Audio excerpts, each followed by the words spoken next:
everybody, welcome back to my channel. It's Andrea, and today I have my March update for my Color Me reading project that I'm doing, which was created by Verity from Red Dirt and Stardust and Samantha from Samantha Pans, who were inspired by KaliFab and her Monochromatic Year project pan.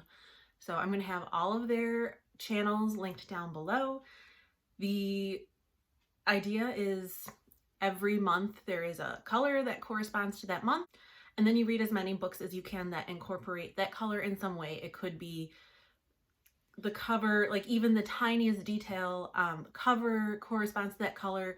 The writing for the title, the color could be part of the author's name, part of the title. So there's a lot of different ways that you could make it work.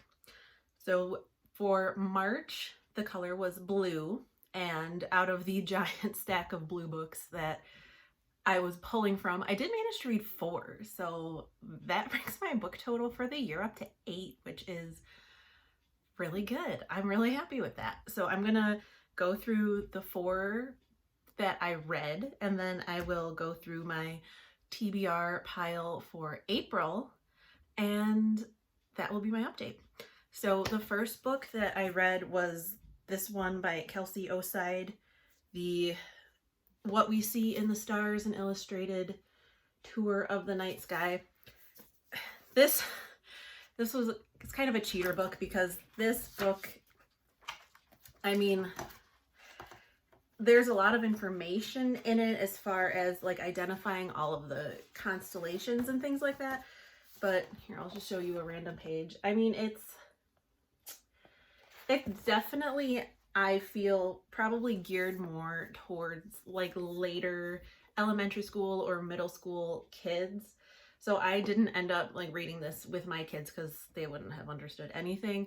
But I did read it just because, like I think I said in my February update, I'm really interested in just like the kind of the myths and legends behind the constellations. And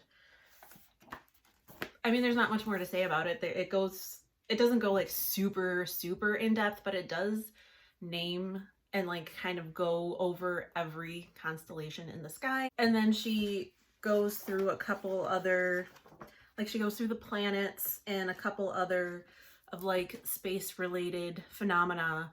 But I mean, it was a really quick read for me. I think it took me about an afternoon while the kids were napping, or while Madeline was napping and Nathaniel was playing and my husband was watching soccer. I was reading this book. But I really like it. I love the cover. I like the illustrations inside too. And I think this will be a good book to keep around for when my kids are older and they want to read about outer space and constellations and things like that. So that was the first book I read. The second book I read was The Bluest Eye by Toni Morrison. Now, obviously the cover is purple, but the word blue is in the title, so that is why I picked it for this month. It's one of those books where like I liked it, but because of the subject matter, it's not like you don't want to say you liked it, you know what I mean? It's very heavy subject matter. So it's basically, the title alludes to the main character, the main little girl in this novel, and how she wants blue eyes because she feels like that will make her beautiful in the eyes of all of the white people around her. This takes place in 1941, so there's a lot of obvious racism towards the Black characters in this book from white people in the town and even from some other Black people in the town. And it's a really sad story. Really, it's kind of how all of the racism, not just in her life, but in the lives of her parents, it's all kind of coalesced into basically this little girl's life is just blown up. I don't know how else to describe it, but it culminates in a very tragic ending for this little girl, and I don't want to say too much more. I think it's a very good book. It's not something I can really explain well, but I did enjoy it as much as you can enjoy a book that deals with subject matter like this. Okay, the next book I read was Don't Let Me Be Lonely by Claudia Rankin. And I thought it was a book of poetry, but it's more, they call them like, I think lyrical essays. So it's not necessarily poetry, but like pretty much it's like one little essay per page. I don't know if I'll be able to show it to you well. Oh, as I open it up to like a chapter break. I don't know if I'll be able to show it to you well, but like basically that's what's just a short little thing on every page, and they are all kind of tied together, and it's the overall theme is like loss, and more specifically loss of Black lives. And I actually really liked it. It was, I mean, it was a pretty short book. There's a notes section in the back, so not counting that section, is only 131 pages. And I feel like it's something that I would need to read again or a couple more times to really like understand all of the themes that she's trying to intertwine and stuff. But I did enjoy it as much as you can enjoy a book dealing with this kind of subject matter. And then the last book that I read was So You Want to Talk About Race by Ijeoma Oluo. I'm not going to say this is the most in-depth book about racism, because this book really is for white people, and it's kind of like a primer. It's not like a scholarly book about racism and its effects and all of that. It's a more personal account. Like, she defines a lot of different terms and things that if you want to become anti-racist are things that you need to know. And she also ties it in with her personal experiences as a Black woman. And I need to read it. It's another book where I need to read it more than once to really like retain all the information. But like I said, it's just more of a primer. Like, it goes into things like microaggressions and affirmative action, which, side note, like I've never thought that affirmative action was a bad thing, but it's different than what I thought it was. Like, I think when people think of affirmative action, they're all like, oh, well, that just means if a Black person or an Asian person or someone who's not white tries to get into college, they're going to pick them over the white person, which it's not about that. It's about making sure the population of the school is representative of the population of the area. So it's not like, oh, we need to take every minority that applies over a white person. It's like, if the area that the school is in, if the population surrounding that area is 10% Black, they want that to reflect in their enrollment numbers. So they want the enrollment to kind of mirror the population makeup of the community surrounding it, which is not, growing up and hearing people talk so badly about affirmative action in my area. That's not what people think of as affirmative action. So that was enlightening.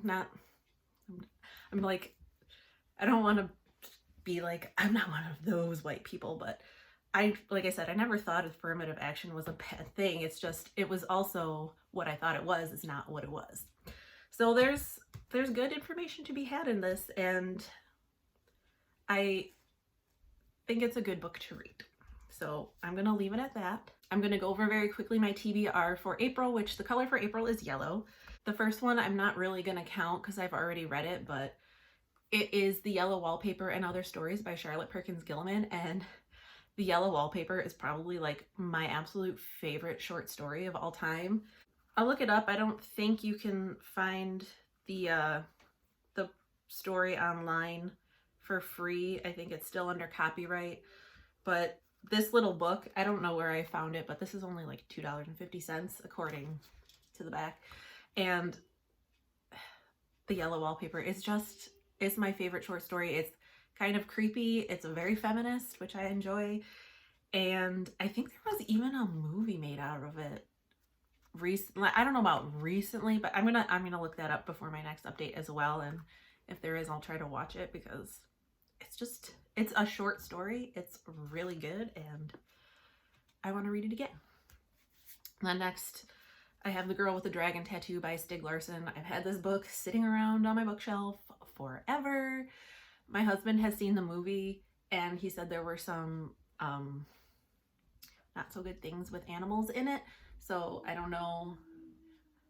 I definitely don't want to see the movie based on just hearing about that, but I'm still gonna give the book a shot and see what I think if I get to it. The next book is something I actually just picked up at Target recently. It's called Girl, Woman, Other by Bernardine Evaristo. And it's just about a group of Black British women, and they've all got different gender identities, different sexualities, and I thought it looked interesting, so I picked that one up. This one is another one that I've had in my collection forever. I got it probably while I was still living with my parents at a library book sale. It's Things Fall Apart by Chinua Achebe. He is a Nigerian author, so I believe this book takes place in Nigeria, but the back doesn't tell much about what the story is, except it's a simple story of a strong man whose life is dominated by fear and anger. So I'm gonna read that one, maybe, hopefully. The next one I picked, which I don't know if I'm gonna get to this one, is A Confederacy of Dunces by John Kennedy Toole. It's supposed to be very funny, but I don't know. It's one of those things, I think I saw my cousin reading it on vacation one year and he really liked it. So again, I'm pretty sure this was a library book sale, like pickup. And it's one of those things where I'm like, I feel like once I start reading it, I'll like it. But have you ever, another aside, like when you have books and like you think you want to read them, but you just never get to them. And then when you finally do read them, like you can't stop reading it. That happens to me a lot. Like I feel like I have to be in a right frame of mind to read certain things. But then once I finally like bite the bullet, so to speak, and start reading it, like I end up liking it. So I feel like that's going to be one of those. This is on backwards because the kids like to play with my books that all have book jackets and then they throw them everywhere. The last book that I have for April is The Lacuna by Barbara Kingsolver. I really have no idea what this one is about. Like I've very briefly skimmed the inside, but it's one of those really long book descriptions. So I'm just like, I'm not gonna try to condense that here, but I really like The Poisonwood Bible by her, so I've had this one again for quite a while, so hopefully I can get around to reading it. As I'm filming, this is, what is today? The 11th? I have not started reading anything yet, so we'll see, but I think I'll be able to get through. I think my goal is just gonna be at least 2 books, not counting the Yellow Wallpaper because that one is so short and it's just something I want to reread, so I'm not really counting it as a book read because I've already read it. But those are my March read books and my April TBR books, and let me know if you've read any good books lately, because even though I've got all of my books for the year, like I have them in stacks on my office floor separated by the color categories, because one afternoon I was just like, you know what, I'm just gonna go through and I'm gonna pick out all my books that I want to read corresponding to those color months. So even though I have like my books for the year set, that doesn't mean that I'm not constantly adding to my TBR list, even though I don't read that much, but still. Anyway, I don't know why. I feel like I just babble at the end of my videos, so I'm gonna stop. I am going to say, I hope you enjoyed. I hope you're having a wonderful day and you're staying safe and sane and healthy, and I'll talk to you in the next one. Bye.